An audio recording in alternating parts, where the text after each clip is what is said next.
అందరికీ నమస్కారం. ఇక్కడ మనం చూస్తున్నట్లయితే ఇంద్రపార్ దగ్గర ఒక బీసీల ఉద్యమం నడుస్తున్నది. ఇక్కడ అన్నవాళ్ళు తెలంగాణ ఉద్యమంలో క్రియాశీలక పాత్ర పోషించేటువంటి అన్నవాళ్ళు ఇక్కడ శ్యామసుందర్ గౌడ్ అన్నవాళ్ళు మనతో ఇక్కడ ఉన్నారు. ఒకసారి ఇక్కడ మళ్ళీ తెలంగాణ రాష్ట్రం కోసం అయితే పోరాటం చేసినాం, మళ్ళీ ఒక ఉద్యమం చేసామని మాట్లాడుతున్నారు. ఫ్లెక్సీ చూసినట్లయితే ఇక్కడ 3 రాజకీయ పార్టీల వాళ్ళ ఫోటోలు వేసిండ్రు. ఇక్కడ బీసీలను మోసం చేసినటువంటి 3 మోసగాళ్ళు అంటే ఈ తెలంగాణ కోసం రాజకీయ పార్టీలు ఉద్యమంలో వచ్చినాయి. అదేవిధంగా ఇప్పుడు బీసీల కోసం కూడా రాజకీయ పార్టీలు మాట్లాడుతూ ఉన్నాయి. మరి ఎందుకు ఇట్లా పెట్టారు అనేది ఒకసారి అన్నవాళ్ళతో అడిగి మాట్లాడే ప్రయత్నం చేద్దాం. నాకు 2 కళ్ళు, ఒకటి అంబానీ, ఒకటి అదాని, బీసీ గోసిగాళ్లతో నాకేం పని అని చెప్పేసి ఇట్లాంటి కంటెంట్ కూడా రాశారు. ఒకసారి అన్న చెప్పండి. నమస్కారం అన్న. ఈరోజు 42% బీసీ రిజర్వేషన్ కోసం జరుగుతున్న ధర్నాలో ఇలా తెలంగాణ రాష్ట్ర సాధనోద్యమంలో మాకు జయశంకర్ సార్ ఒకటే చెప్పేవాళ్ళు, తెలంగాణ రాష్ట్రం వచ్చిన తర్వాత తెలంగాణ రాష్ట్రం సామాజిక సంపూర్ణ తెలంగాణ కోసం మనం పోరాడుతున్నాం. కానీ ఇప్పుడు సామాజిక సంపూర్ణ తెలంగాణ వచ్చే పరిస్థితులు లేవు. భౌగోళిక తెలంగాణ రాష్ట్రం ఏర్పడే అవకాశం ఉంది. అసలేదా భౌగోళిక తెలంగాణ ఏర్పడిన తర్వాత మనం సామాజిక సంపూర్ణ తెలంగాణ కోసం మనం పోరాటం చేయాల్సిన అవసరం ఉంది. ఇలా సామాజిక తెలంగాణ అంటే మేమంతా మాకంతా, సంపూర్ణ తెలంగాణ అంటే వనరులతో కూడుకున్న తెలంగాణ. ఇలా మేము కేవలం తెలంగాణ కోసం పోరాటం చేసి జైలు జీతం అనిపించి లాఠీ దెబ్బలు తిని కేసులు ఎదుర్కొని తెలంగాణ రాష్ట్రాన్ని సాధించుకున్నామనే తృప్తి కూడా లేకుండా ఇలా కనీసం బీసీ రిజర్వేషన్ అంటే తెలంగాణ రాష్ట్రంలో మేమెంతా మాకంతా అనేది జయశంకర్ సార్ ఆలోచన విధానం, దాన్ని కూడా ఇంప్లిమెంట్ చేయకుండా ఇలా కాంగ్రెస్ పార్టీ కావచ్చు, బీఆర్ఎస్ పార్టీ కావచ్చు, బీజేపీ కావచ్చు, వీళ్ళంతా మమ్మల్ని కేవలం ఓటు బ్యాంకుగా ఓటర్గా వాడుకుంటున్నారు తప్పితే. అందుకనే మేము అంటున్నాం, ఈ 3 మోసగాళ్ళే, వీళ్ళతో మనకి ఏది కాదు, వీళ్ళతో ఏది కాదు. అంతా బీసీలంతా ఐక్యమై మన హక్కులు మనం సాధించుకోవాలి తప్పితే ఈ ధర్నాలతో కాదు. ఇలా రాష్ట్రాన్ని సాధించుకున్నాం, తెలంగాణ రాష్ట్ర పోరాటంలో ముందున్న వాళ్ళం. ఇలా బీసీ 42% సాధన కోసం కూడా ముందుండి ఖచ్చితంగా బీసీ రిజర్వేషన్ సాధించుకుంటాం అని చెప్పేసి తెలియజేసుకుంటున్నాం.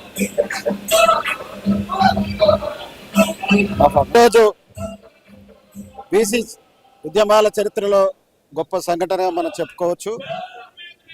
గత 25 ఏళ్ల క్రితం నుంచి ఈ బహుజన వాదం గురించి, బీసీ వాదం గురించి, ఎస్సీ ఎస్టీ వాదము ప్రబలుతూ రాజ్యాంగం ప్రకారంగా మా హక్కులు మాకు కల్పించమని వివిధ రూపాలలో వివిధ పార్టీల తరపున ఎంతో పోరాటం జరిగింది. ఆ పోరాట ఫలితాలు స్వతంత్రం వచ్చిన నుంచి తెలంగాణ సాధించిన వరకు కూడా అగ్ర కులాలు, ఆధిపత్య కులాలు, అవినీతి గలాలు, అవినీతి వ్యక్తులు ఈ దేశ సంపద, ఈ రాష్ట్ర సంపద వాళ్ళే తింటున్నారు, వాళ్ళ పిల్లలే బాగుపడుతున్నారు. వాళ్ళు బెంజీ కార్లలో తిరిగితే మన పిల్లలు గంజి నీళ్లు లేకుండా ఉన్నటువంటి ఈ పరిస్థితిలో తెలంగాణ సాధించుకున్నా ఏమీ రాలేదు. తెలంగాణ రాష్ట్రాన్ని ఏలితేనే మనకు అన్ని వస్తాయి. అదేవిధంగా ఈ బీసీ నినాదము, ఈ యొక్క రిజర్వేషన్ వివాదము పరిష్కారం కావాలంటే రాజ్యాధికారం ఒక్కటే మనని గెలిపించగలుగుతుంది, నిలిపించగలుగుతుంది. మనం గల్లీ నుంచి ఢిల్లీ వైపు కన్నేద్దాం, అధికార పీఠాన్ని ఎక్కి కూర్చుందాం. ప్రజా సమస్యలని, బహుజనుల సమస్యలని, మిగతా అగ్రకులాలు ఉన్నటువంటి బలహీన వర్గాలను కూడా, ముస్లిం మైనార్టీల బలహీన వర్గాలను కూడా వాళ్ళ తరపున కూడా మనం పోరాడవలసిన అవసరం ఉంటుంది. వాళ్ళు ఈ యొక్క సమాజంలో ఆర్థికంగా, ఆరోగ్యంగా, విద్య, వైద్య పరంగా కూడా వాళ్ళకు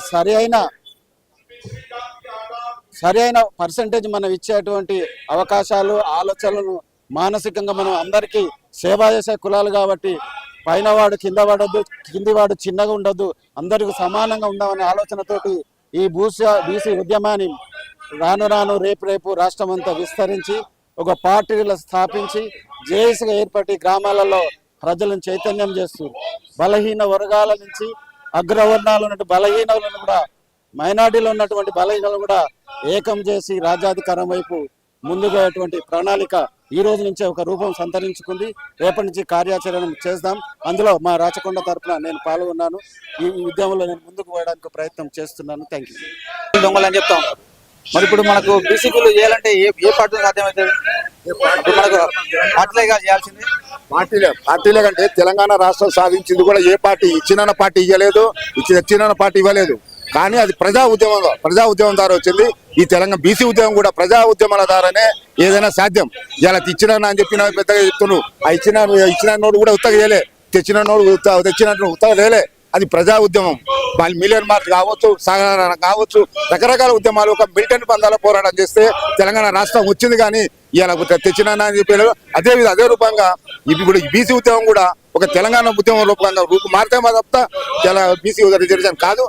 సరే అధికారంలో ఎవరున్నా మా ఉద్యమం మూవ్మెంట్ చూసి ఇలా అందరికీ తెలుసు. ఇలా ప్రతి దానిపై తెలంగాణ ఉద్యమం ఆదర్శంగా తీసుకుంటున్నాం. తెలంగాణ ఉద్యమాన్ని ఏ పార్టీలు అటు ఇటు కూడా మనకు ఆయన కాంగ్రెస్ పార్టీ ఇచ్చిన కాంగ్రెస్ పార్టీ ఉత్తగా ఇయ్యలే. ఎందుకంటే ఇలా తెలంగాణ ఉద్యమం ఒక ఉవ్వెత్తున ఎగిపడ్డది. అదే విధంగా బీసీ ఉద్యమాన్ని కూడా ఆ విధంగా ఉవ్వెత్తున ఎగిపడితే గానీ మనకు 40% బీసీ రిజర్వేషన్ రాదు. అందుకే ప్రతి బీసీలో అంతా ఏకమైతామని చెప్పి తెలియజేస్తున్నాం.